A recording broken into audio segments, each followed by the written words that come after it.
So now you can see that I've taken this ball and I've divided it into six because we're going to make six bagels. I wanted to make a couple of updates to what I told you. One is the ratio of this is if you're making self-rising flour yourself, you want 1 cup of flour, you want 1.5 teaspoons of baking powder, and you want a half a teaspoon of salt. And that's going to give you the right consistency to be able to make really good bagels. So, and when these are done, then you want to brush them with an egg wash. I use a silicone brush to be able to do that and put it on the top of them. And then you can sprinkle whatever you want on the top. I usually use everything but a bagel on the top, but I've used cheese on the top and we use garlic on the top and whatever it is you like. But this will help make them really nice and brown.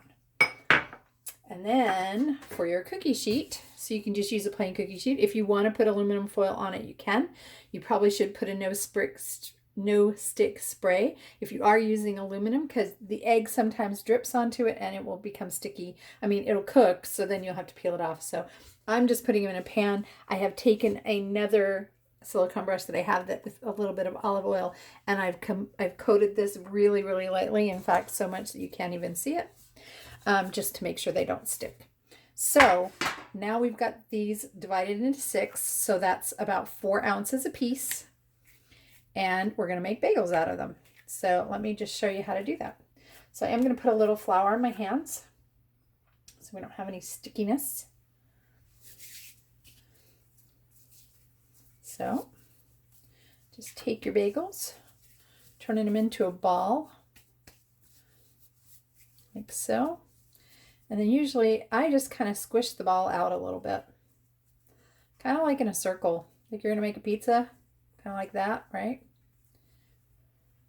And literally you can just poke your finger in the middle. Or I love tools. So you want it to be perfect. I have an apple core. You can make a perfect little hole in the middle of this if you care.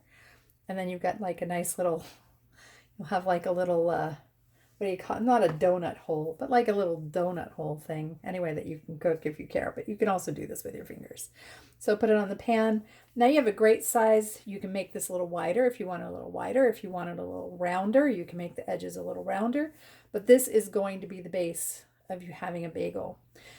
It might seem a little small to you, but they really do cook pretty well, and they'll be pretty sturdy and really yummy when you get done. So put that on the pan.